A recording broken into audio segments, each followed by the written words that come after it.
البدع والأهواء، أهل البدع العقائدية وأهل البدع السياسية. نقول بيننا وبينكم السلف، بيننا وبينكم الكتب، كان فيقول البدع بيننا وبينكم. Bismillahirrahmanirrahim.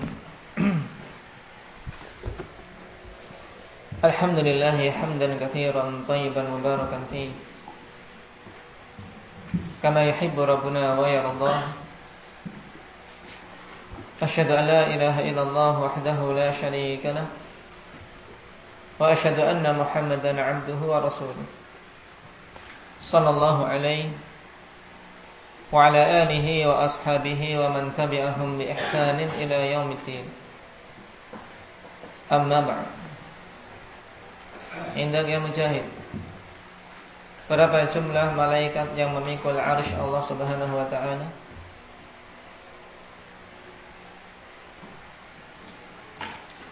Thamaniyah. Apa itu thamaniyah?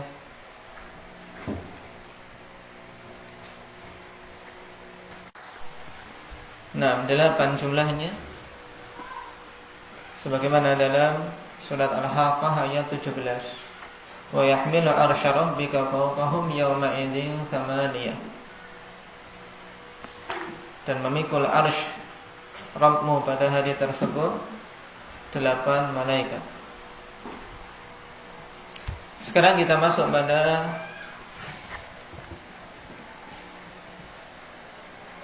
permasalahan yang ke-128. Udhkur ba'da a'malil malaikah. Sebutkan sebagian dari amalan-amalan para malaikat atau tugas-tugas para malaikat. Setelah kita pelajari beberapa malaikat yang datang nas dalam Al-Quran, mulai dari Jibril, Mikail, kemudian Israfil.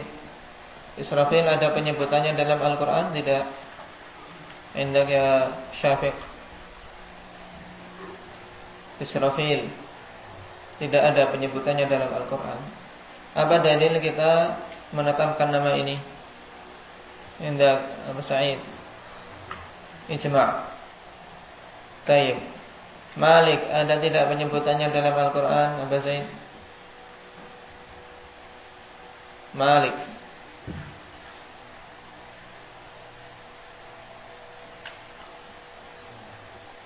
Ada. Nah, taibana daw ya Maliku liyaqdi alaina rabbuk. Apa tugas Malik? Indah Zain. Penjaga neraka. Nah, sekarang malaikat-malaikat yang lain. Kita baca yang pertama disebutkan di sini malaikatun sayyarah. Taib. Malaikat sayyarah sebutannya. Dinamakan sayyarah karena mereka apa? Taib yattabi'una majalis adzikr. Yaitu mereka senantiasa mencari majelis-majelis zikir. Kemudian bergabung bersama mereka. Ini dinamakan dengan malaikat sayyarah, yang Allah Subhanahu wa ta'ala tugasi untuk apa? Mencari majelis-majelis zikir.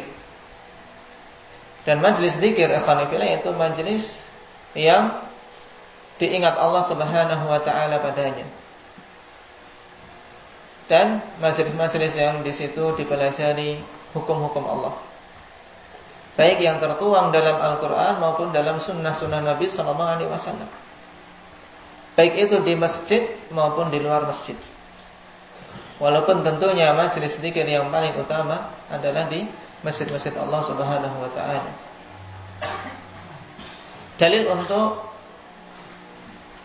penetapan malaikat sayyarah ini hadits Abi Hurairah radhiyallahu anhu qala Rasulullah sallallahu alaihi wasallam inna lillahi malaikatan sayyaratan yattabi'una majalis dzikr.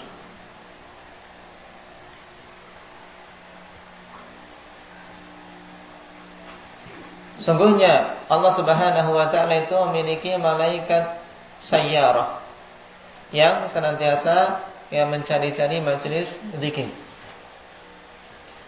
Dan majelis ilmu termasuk majelis zikir jelas. Oleh karena itulah akhwanillah, hendaknya kita beradab di majelis ilmu. Karena apa? Banyak para malaikat yang hadir di majelis-majelis ilmu. Taib malaikat sayyarah sebagai pemuliaan. Dan telah kita lewati nas khusus dalam masalah ini. Allah Subhanahu wa taala utus para malaikat yang mereka meletakkan sayap-sayapnya di majelis-majelis ilmu. Karena apa? Karena ridha dengan apa yang dituntut oleh para penuntut ilmu, apa yang dicari oleh para penuntut ilmu.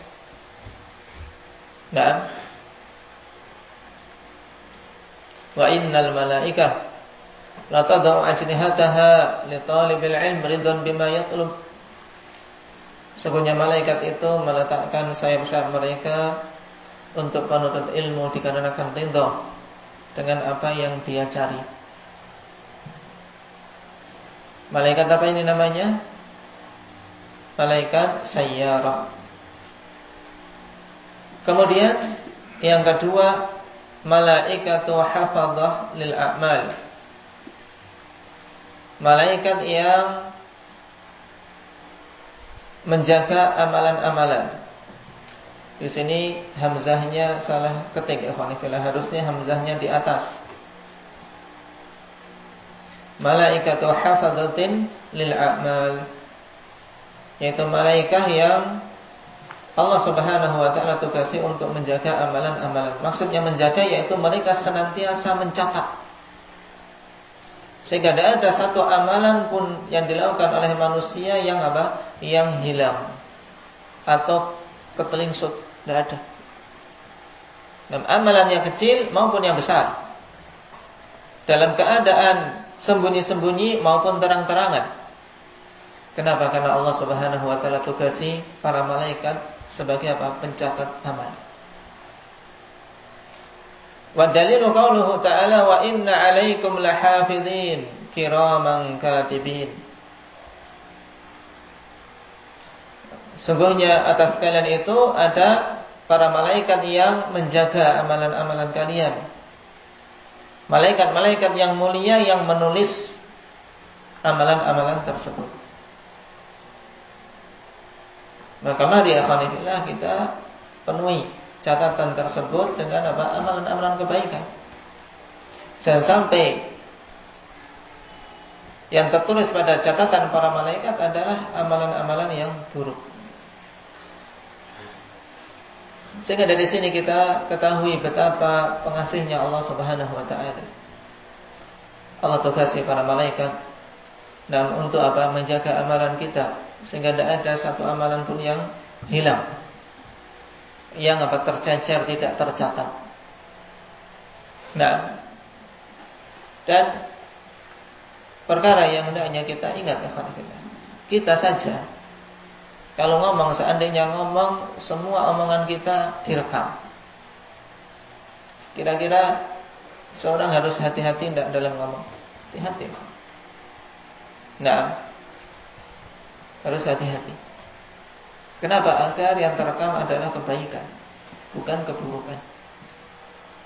Apalagi ini semuanya dari kita bangun tidur sampai tidur kembali, selama kita adalah seorang yang waras, bukan orang gila. Berarti semuanya dicatat. Nasallallahu taufiq wassadad.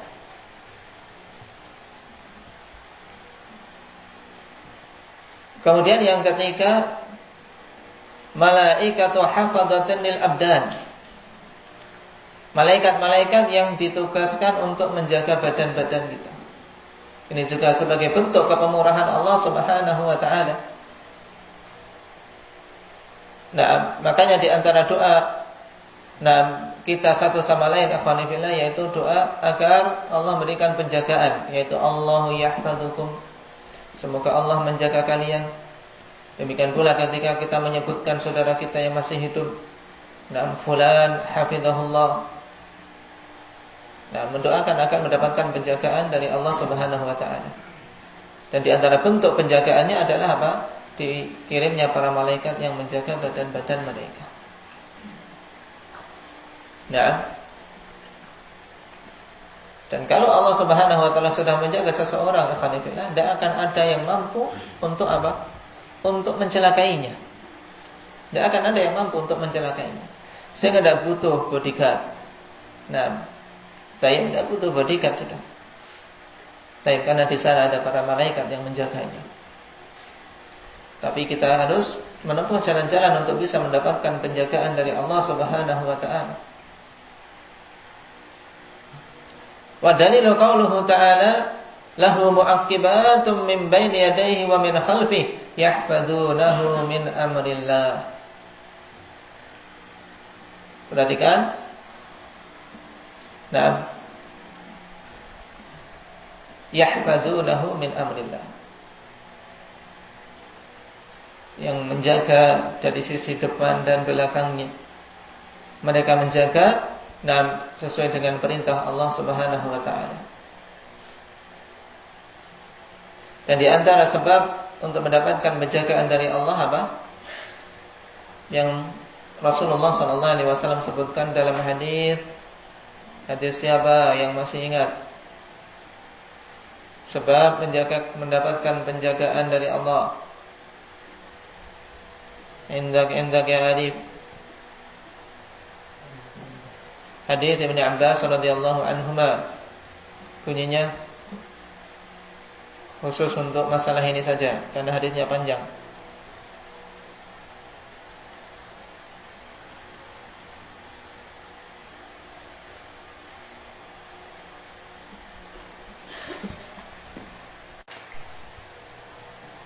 Nah, ihfadillaha yahfadka. Jagalah Allah, maka Allah akan menjagamu. Maksudnya, jagalah aturan-aturan Allah. Batasan-batasan yang Allah tetapkan jangan diterjang kalau itu perkara yang haram. Perintah-perintah dikerjakan.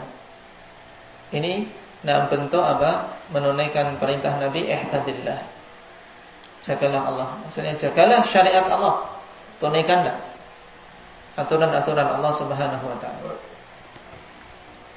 Maka Allah akan menjagamu. Dan di antara bentuk penjagaannya adalah apa? Dikirimnya para malaikat ini. Yahfazunahu min amrillah. Kemudian yang keempat, malaikatu hamalatin lil 'arsy. Malaikat-malaikat penjaga arsy yang telah kita lewati. Yang jumlahnya berapa? Sebenarnya berapa, Zain? 8. Wa dalilu qauluhu ta'ala wa yahmilu arsya rabbika fawqahum yawma idzin 8. Ini telah kita lewati. Bahwa saya memikul arsy Allah Subhanahu wa taala pada hari tersebut 8 malaikat. Yang kelima, malaikatu khazanatin lil jannah. Malaikat penjaga surga. Wa dalilu qauluhu ta'ala wasiqal ladzina taqaw rabbahum ilal jannati zumara hatta idza ja'uha. Ada namanya tidak? Hatta idza ja'uha wa futihat abwabuha wa qala lahum khazanatuha salamun 'alaikum tibtum fadkhuluha khalidin. Dan dikiringlah orang-orang yang bertakwa menuju kepada Rabb mereka ke surga dalam keadaan rombongan-rombongan. Wasiqal ladzina taqaw rabbahum ilal jannati zumara. Dan dikiringlah orang-orang yang bertakwa kepada Rabb mereka menuju ke surga dalam keadaan berombong-rombongan. Betapa bahagianya mereka, penduduk surga. Nah, yang setelah masuk ke dalamnya akan mendapati nikmat yang tidak bisa dibayangkan. Hatta idza ja'uha wa futihat abwabuha. Dan tatkala mereka telah datang ke surga dan dibukakan pintu-pintunya, wa qala lahum khazanatuha salamun alaikum tibtum fadkhuluha khalidin. Maka berkata kepada mereka penjaga surga, "Naam, salamun alaikum, keselamatan atas kalian. Tibtum fadkhuluha khalidin, yaitu naam, kebagusan atas kalian. Maka masuklah ke dalam surga ini dalam keadaan kekal abadi." Subhanallah. Siapa yang tidak menginginkan hal yang seperti ini, akhwanillah? Kita semua berharap. Maka mari kita berusaha menempuh sebab-sebab untuk bisa mendapatkan keutamaan yang besar ini, yaitu surga Allah Subhanahu wa taala. Kita kerahkan semua upaya yang kita miliki, kemudahan-kemudahan duniawi yang Allah Subhanahu wa taala berikan, jadikan sebagai sarana untuk bisa meraih surga Allah Subhanahu wa taala. Dan dalam ayat ini, alhamdulillah, tidak kita dapati penetapan nama Ridwan. Dan memang tidak kita dapati dalil bahwasanya penjaga surga itu namanya Ridwan. Sehingga kita katakan ya malaikah khazanah lil jannah, malaikat penjaga surga.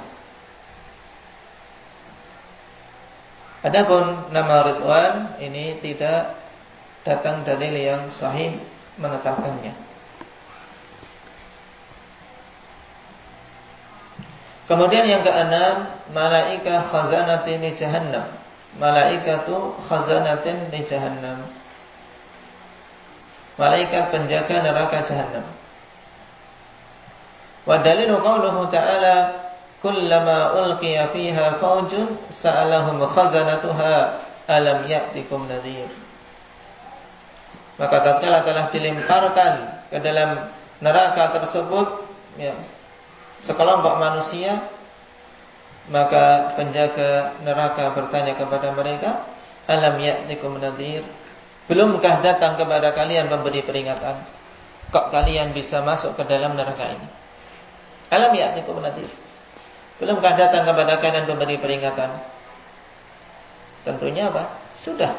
Akan tapi mereka kaum yang tidak menggunakan telinga untuk mendengar kebaikan dan tidak menggunakan akal untuk bisa memilih mana yang harus dikerjakan dan mana yang harus ditinggalkan.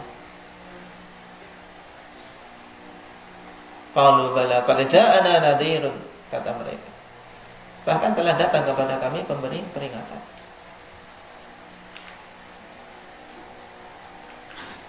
Dan mengenai penjaga neraka telah datang dalam dalil yang lain, namanya apa? Namanya siapa? Malik. Baik, namanya Malik. Wa nadaw ya Malikul yaqdi alaina rabbuk. Cuman akhwanillah, ini adalah apa? Satu dari sekian malaikat-malaikat penjaga neraka jahanam. Karena malaikat penjaga neraka jahanam banyak. Dan yang menjadi apa? Yang menjadi pimpinannya paling utamanya adalah Malik alaihi salam. Makanya datang dalam bentuk jamak, malaikatu khazanah li jahannam.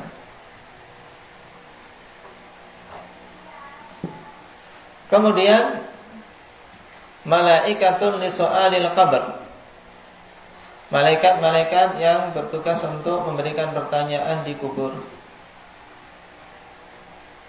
Wa dalil hadits Bara ibn Azib radhiyallahu anhu fi haditsin tawil, qala Rasulullah sallallahu alaihi wasallam, fayatihi malakan fayuqidanihi fayaqulani lah man rabbuk. Kemudian datanglah kepadanya, yaitu orang yang baru dikuburkan.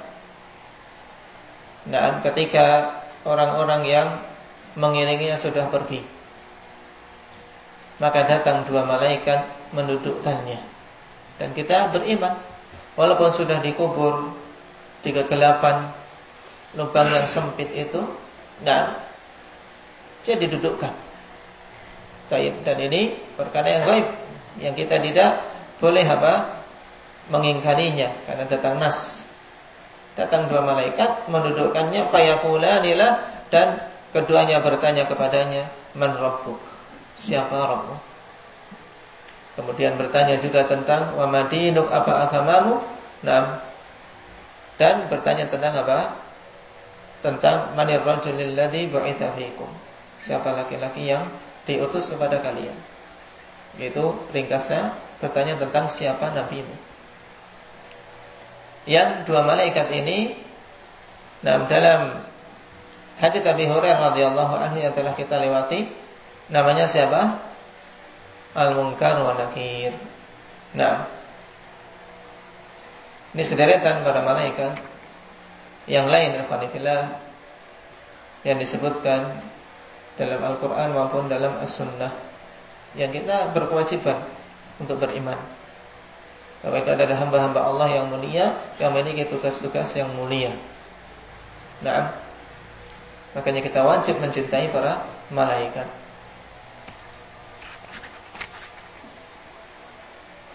Dan kita dilarang untuk apa? Melakukan hal-hal yang membuat mereka terganggu.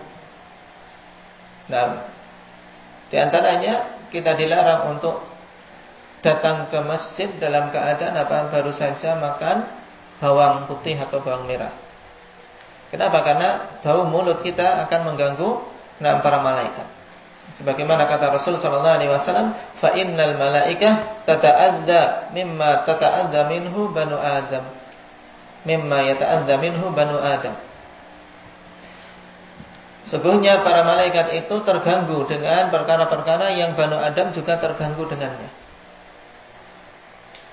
Nas ini Rasul sallallahu alaihi wasallam katakan berhubungan dengan larangan seorang apa? Yang baru saja makan bawang merah atau bawang putih untuk masuk ke dalam masjid.